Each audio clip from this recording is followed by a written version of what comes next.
un jeune auteur, avant d'envoyer un manuscrit, le plus important, c'est de se renseigner sur les catalogues des maisons d'édition et voir si intellectuellement, en fait, son projet pourrait s'insérer dans des catalogues préexistants. En tant qu'auteur, c'est aussi très professionnel de pouvoir viser juste et de montrer dans notre dossier qu'on pense à tel ou tel éditeur quand on envoie. Qu'on sente une certaine affinité, que ce dossier n'a pas été envoyé à tous les éditeurs et à Frémoc un peu par hasard ou en fin de queue, quoi. Ça nous arrive parfois tous de recevoir des mails généraux avec tous les mails de chacun, et ça, c'est pas possible. Ça, c'est une énorme erreur. Il faut prendre au moins le temps d'adresser à l'éditeur concerné un mot particulier, comprenant qu'a priori, ce projet pourrait s'inscrire dans cette maison.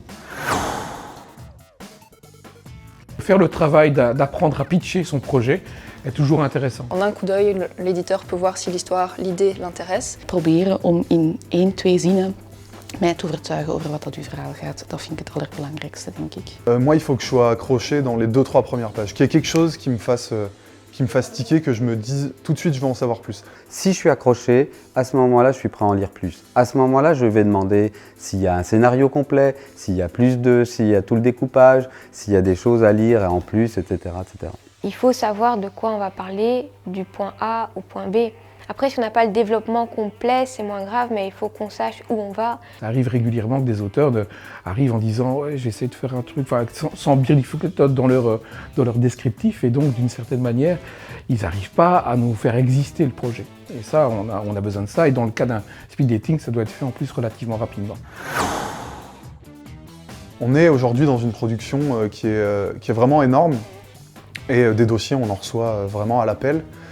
Donc moi j'aime bien avoir une note d'intention, pas forcément très longue, mais précise, et surtout qui révèle le pourquoi, en fait. Pourquoi l'auteur veut raconter cette histoire, pourquoi l'auteur veut publier cette bande dessinée. Moi j'ai besoin de comprendre la raison pour laquelle, le contexte de ce livre, et peut-être ça permet aussi à l'auteur de parler un peu de lui, de dire un peu bah voilà je suis un tel et j'en suis là, et ce livre est important pour moi pour telle raison.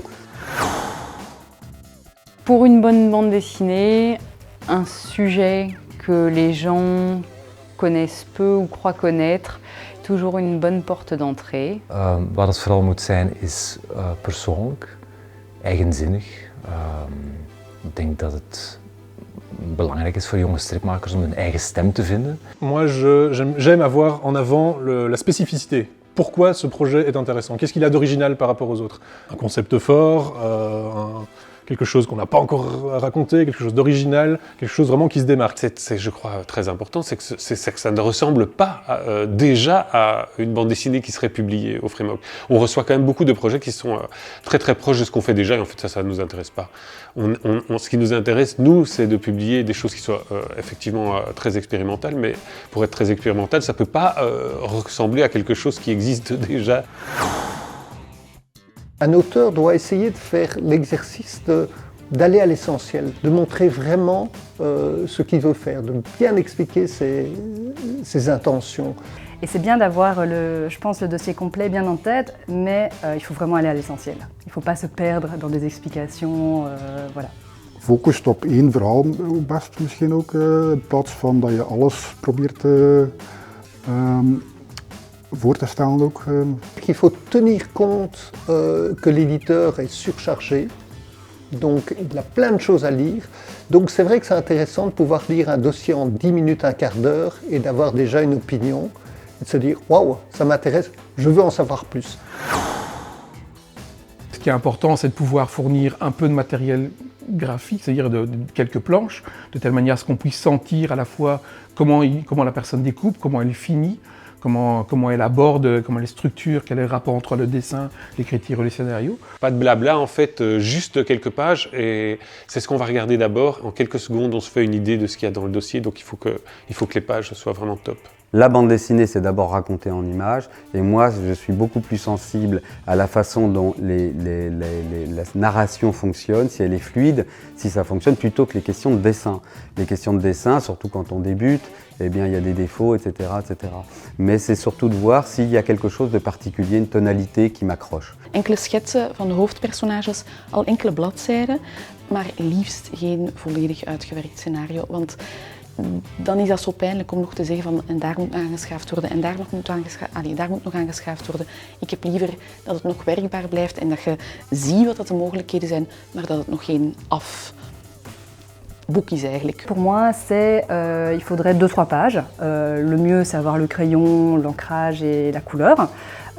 C'est des recherches de personnages, c'est des recherches de décors, d'univers. Je pense que c'est tout ce qui peut donner envie à un éditeur ou une éditrice de publier. Alors un bon dossier pour un jeune auteur, enfin pour n'importe qui en fait, doit être court, précis et l'auteur doit en être fier. Je pense qu'en fait la chaîne de conviction est super importante.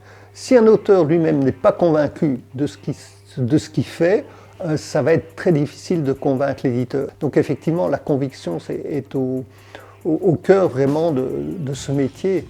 En tout cas, une chose est sûre, c'est qu'il ne faut pas se dépêcher d'essayer d'envoyer un projet parce qu'il y a Angoulême 2 semaines après, qu'on espère rencontrer l'éditeur, etc. Non, il faut envoyer un dossier quand il est prêt. Les jeunes auteurs qui me disent oui, alors là j'ai pas eu beaucoup de temps pour bien ancrer et tout.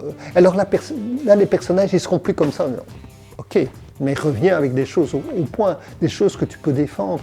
Je pense que c'est important aussi qu'un auteur, même tout jeune, face à un éditeur, même tout vieux, puisse défendre ce qu'il a fait, expliquer, parce qu'un auteur qui accepte toutes les critiques et qui accepte de changer tout, c'est aussi très perturbant pour un éditeur, parce que l'éditeur va avoir l'impression de prendre des décisions et c'est pas sa responsabilité, c'est l'auteur qui doit vraiment raconter son histoire. Et je crois vraiment au travail et au fait d'améliorer à chaque fois. L'histoire de la BD est faite de gens qui ont été refusés. Je pense à Zep qui a été refusé chez toutes les grandes maisons d'édition, et puis un jour il a réussi à publier son petit bonhomme et c'est Titeuf, et c'est un des plus gros succès de la BD. Donc franchement, non, je crois au travail et au fait de recommencer. Het is een beetje een reality check, hè. Dus in dat opzicht kan het vruchtbaar zijn, maar het kan ook ontgoochelend zijn. Maar ik zou profiteren, als jonge auteur zou ik wel profiteren van de expertise en de ervaring, het inzicht. En misschien krijg je wel de gouden tip. En is het niet nu, is het later.